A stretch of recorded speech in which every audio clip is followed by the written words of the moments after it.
Joshua Garcia nanginig sa takot na baka tuluyang mawala sa kanya si Jolia Barreto. OMG, sa totoo lang ay hindi madali para kay Joshua Garcia ang ipagpatuloy na lang ang kanyang pagmamahal na nararamdaman para sa pretty girl na si Jolia Barreto. Syempre, lahat umano ay posible na mangyayari lalo na't seryoso naman si Joshua at Jolia sa kanilang relasyon ngayon.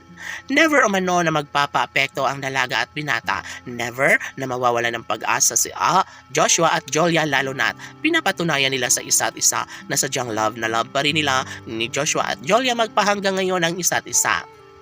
Of course, aminado ang taong bayan, sana'y hindi na umano mangyayari na sila ay magkahiwalay ni Joshua at Jolia dahil ito lamang ang bukod tanging pinangarap at nais ng taong bayan na sana'y hindi na umano mangyayari na mapaghiwalay ang dalawang pusong tunay na nagmamahalan kailanman.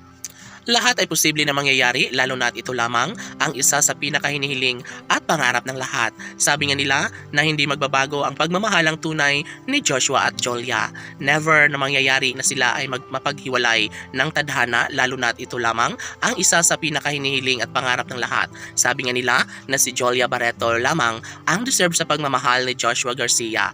And syempre, posible na mangyayari ang isa sa pagmamahalang nagbibigay saya at kaligayahan sa lahat.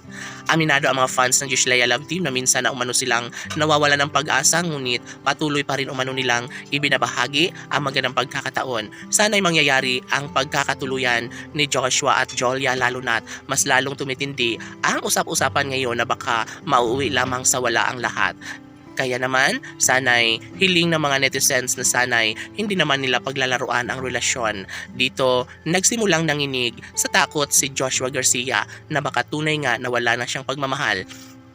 Nawala ng pagmamahal sa kanya ang pretty girl na si Jolia Barreto. Ano pa man ang magiging direksyon sa kanilang relasyon, naniniwala ang mga fans ng Joshua Love Team na kayang-kaya umano nilang mapagtagumpayan ang lahat sa kanilang pagmamahalan. Never na mangyayari na basta gano'n na lang ang posibilidad na mangyayari na sana'y hindi na umano magiging maisakatuparan ang pangarap ng mga bashers na sila ay tuluyang maghiwalay. Naniniwala ang Joshua fans na kayang-kayang mapagtagumpayan ang kanilang mga iniidolo daan tungo sa pagkakatagumpay sa kanilang relasyon. Sana'y walang hanggang pagmamahalan ang mangyayari sa relasyong tunay ng Joshua Love Team dahil deserve umano nila na magiging masaya. Deserve ni Joshua at Jolia na sila lamang ang magkakatuluyan at mas magiging masaya sa habang buhay. Never na mawawala ng pag-asa si Joshua, lalo na't si Jolia lamang ang nagmamahal sa kanya hanggang ngayon. Laban!